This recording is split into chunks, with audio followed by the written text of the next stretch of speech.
why not just use BioLife and skip all the multiple products? It has all the alfalfa, langbeinite, bone meal, flowering fish bone meal for 10-0, and langbeinite. If you have a heavy feeder, add some seabird guano faster than bone meal. Okay, so he actually made a lot of good points. And 10 years ago, BioLife was actually a much more expensive product than the 444. And for me personally, I have created a systematic process and have kept recommending people to do, and it's found success. So at this point now, it's hard for me to want to veer too much away from it. First, I'm going to say yes, BioLife is actually great. And a long time ago, it was actually more expensive. But now, when I go onto Amazon, it seems to actually be relatively inexpensive compared to 444. So that actually might be a better pick. And in the future, too, especially when you're using living soil has the ability to pick and choose what it needs throughout the growing experience based upon the exodites that get released throughout the root system.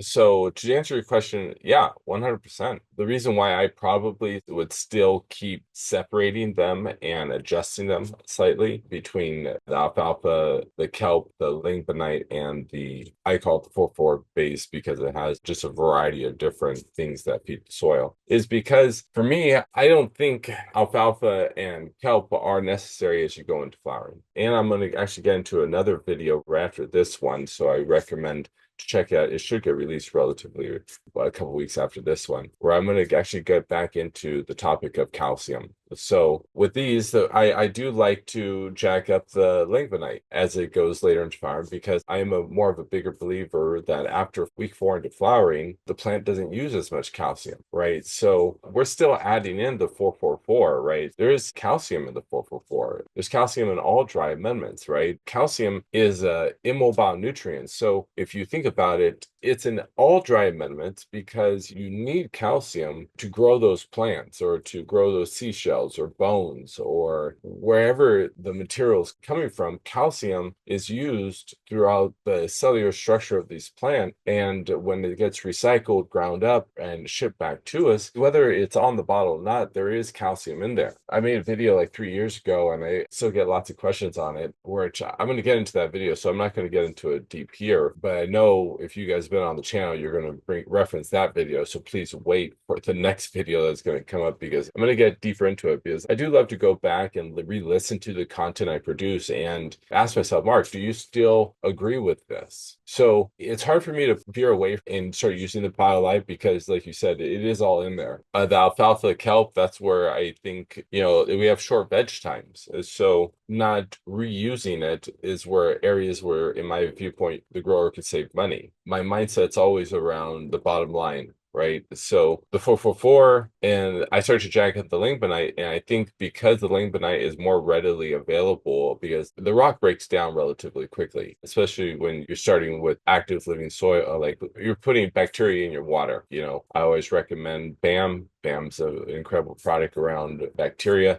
that we've found that product, when used with the mineralized water from Drops of Balance, the rocks break down relatively pretty quickly. So, and when I look at this, I would say that what becomes more readily available is the langbeinite as we add more of it in as you go later into flowering. I think the calcium stops being needed because, I mean, think about when the plant shoots up into its growth and stops growing. It'll stop growing normally around week 4 into flowering, depending upon obviously whether it's a sativa, indica, its flowering times, all this other stuff. But I'm just talking about the steady 8 to 9 week flowering time plants. At that point, the flowers start to get produced. And remember, we got to think about calcium. Like once it gets placed, it's no longer moving. It's an immobile nutrient. So at this point, once that cellular structure is being grown, what's the next thing that the plant's really craving and looking for, right? That's when I get into the potassium discussion and providing more of the langbeinite. It's more of a water soluble form when using living soil, breaks down quickly. So it's hard for me to recommend the BioLife just because I do play around with the alfalfa, the kelp, the langbeinite, and the 444. And throughout the growers that I've grown with throughout the years and have